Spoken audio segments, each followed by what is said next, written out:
hindi ka pa monetize, pero may ads na yung mga videos mo. Maraming nakakaranas niyan. At ang akala nila ay may earnings na sila dahil may ads na ang videos nila. At ang akala nila ay okay yung account nila. Akala nila wala silang violations.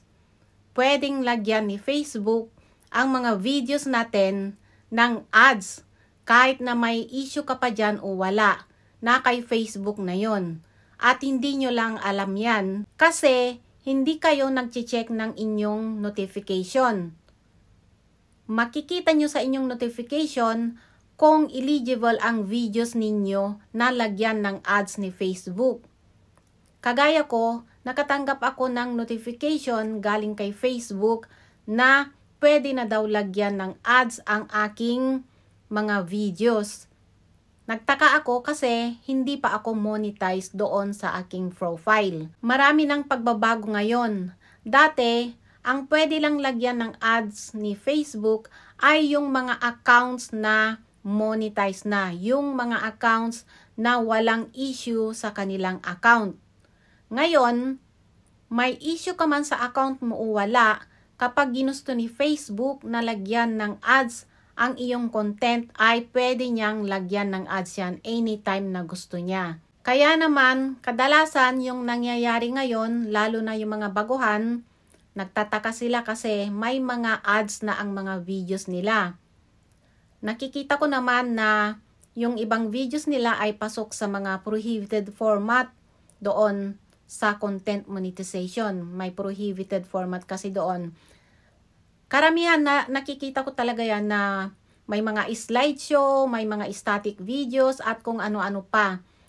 Kapag nagre-review ako ng mga account, nakikita ko talaga na may mga issue ang account nila pero may ads daw ang kanilang mga videos. Kaya naman, yung mga baguhan ay nalilito na. Hindi na nila alam kung ano ang paniniwalaan nila.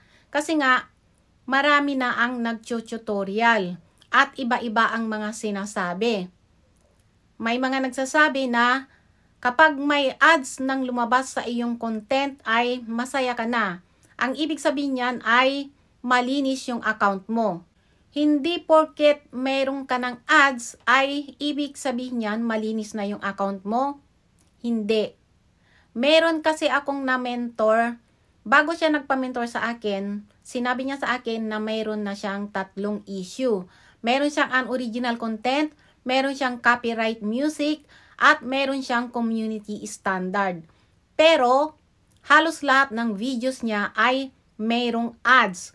Kaya hindi ibig sabihin niya na porket merong ads ang mga videos mo, ay malinis na yung account mo. Paminsan-minsan, nagbabasa ako ng mga comments. Kapag may dumaan sa feed ko na mga videos na related dito sa pinapaliwanag ko dito, ay nagbabasa ako ng mga comment.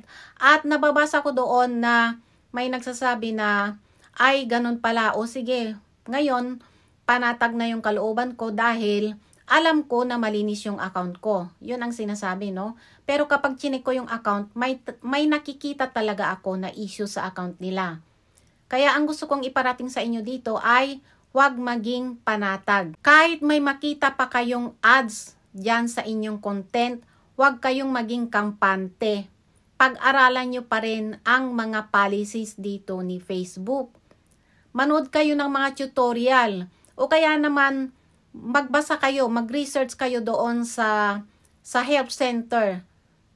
Marami kayong makikita dyan. Pag-aralan ninyo para ma-monetize kayo. Pero kung wala naman kayong time, ay gawin nyo, manood na lang kayo ng tutorial para naman magkaroon kayo ng mga kaalaman. Lalo na sa mga baguhan. Yung iba, ayaw nilang mag-tap ng notification kapag may natatanggap silang notification na ganyan. Kasi nga, marami ng peke ngayon na notification. Ang peke na notification ay kapag napunta ka sa isang page account at may nakita kang link, yan ay hindi legit. Pero kapag tinap mo yung notification at na-redirect ka doon sa Meta Business Suite, yan ay legit na notification galing kay Facebook. Ipapakita ko sa inyo ngayon na legit yung natanggap kong notification. Para kapag may natanggap din kayong ganyan, ay alam nyo na ang gagawin ninyo. Pero, tinakpan ko dito yung logo ni Facebook kasi hindi yan pwedeng makita sa ating mga content. Ilang beses ko na yung tinuturo at may tutorial na rin ako dyan. Kapag tinap mo yung notification na yan, mare-redirect ka doon sa Meta Business Suite. Makikita mo dyan yung nakasulat na about the ads you see while managing a page. Dito mo yan makikita yung nakasulat dyan. Basahin nyo na lang yan.